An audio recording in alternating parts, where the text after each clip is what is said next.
Hey guys, it's Justin from Justin's HIV Journal. Um, I am having a great day. I just came back from Canada and it's been great. It was great. I had a good time. You guys in Toronto are awesome. I appreciate you guys really a lot and it was really awesome to be there. Thank you, Canadians, for making me feel so welcome. But tomorrow, or actually today, is World AIDS Day. What I wanted to speak to you about was AIDS or HIV and the black church. I know there's a lot of controversy right now with the church and gay people as far as marriage and as far as religious freedom and what have you. Um, I just wanted to speak to you about what I thought and what my opinions were, and none of this is really fact based, but well, actually, some of it is. So let's go back. Let's go back when there was slavery. There was one place where a black person could feel salvation, where they could feel liberated, where they could feel like they're making up their own rules, and they don't have to answer to anybody. And that was in the church. That was in the church. And of course, think about this, right? So you're in the church, and let's say I'm in the church and I'm open about who I am, and I finally come to my reverend and say, I'm gay and I need guidance. Not that I'm ashamed of who I am, but I need guidance. And that's all. But that reverend says, you're gay and you're going to hell. And I don't give a hell or give a shit about what happens to you. So what do you think that does for me? Absolutely nothing. This is a church that I've gone to since I was a kid. For example, I'm not saying my church. I'm just saying, for example, this is a church that I've gone to since I was a kid. This is a pastor that has watched me grow up into a man that I am today, and he just tells me that I'm going to hell.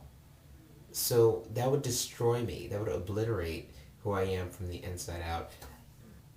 I think a lot of us that are gay and black, especially gay black men in the DC area, especially since there's such HIV runs rampant in the gay black population of DC and Baltimore.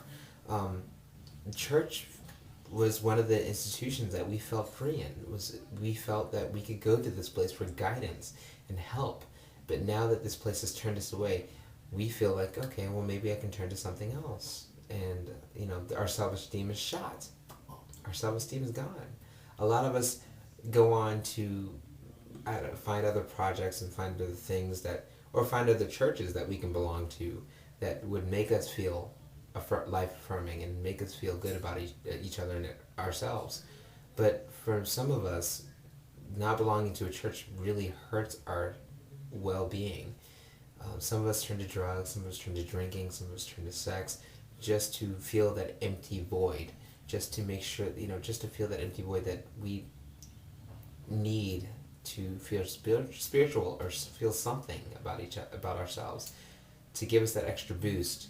And sometimes that leads to risky behavior. I really believe that a lot of the black churches in the DC or Baltimore area can help us by making us feel good about each other, about ourselves. And actually what they could do is possibly say, it's okay that you're gay. It's alright. I might not agree with it, but it's okay. You can come to me for guidance.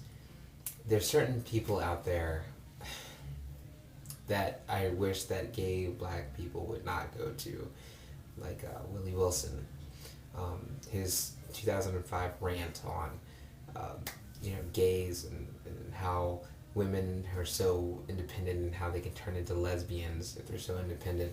There's also the Bishop Alfred Owens, who is the Bishop of Mount Calvary Holiness Baptist Church or something like that. I can't remember. It's on Rhode Island Avenue in DC. That's all I know. And his sermon, by calling men faggots from the pulpit, is wrong. Yes, he's the bishop of the church and he could possibly say whatever he wants to, but that's against the law. And if you guys, I guess, as Christians want to say that gay marriage is wrong because it's spiritually wrong, but it's not against the law, so wouldn't that go tit for tat? Because since discriminating against gay people is against the law, but not maybe against your Bible, when they go tit for tat. I'm just saying, just think about it. But the thing is, these men, scream from the pulpit, their biases and their bigotry, and especially Bishop Jackson from, I think it's New Hope Church in PG County. He is such a bigot. I implore you, gay black men, do not go to these churches. There are plenty of other churches that you can belong to that are life affirming, that you could be gay in and be okay. You can be open about who you are, and they love you anyway. I for one am not a Christian, but I think that helping people spiritually find who they are and finding that one true thing that actually gives them salvation is paramount to anyone. It doesn't matter if you're Christian, it doesn't matter if you're pagan, Hindu, Buddhist, it doesn't matter, Taoist, Jew, Gentile, it doesn't matter. As long as you get that spiritual side of you filled, as long as that void is filled, then you should be happy. You can be happy with yourself. I say to these churches that scream bigotry, stop, because you're only hurting your community. Because if gay black men are feeling the burn from your sermons, that's going to spill over to straight women, because there are some bisexual men that still mess with women that are in the church, and that'll move into the straight men, which will then move into other women, which will move into other things.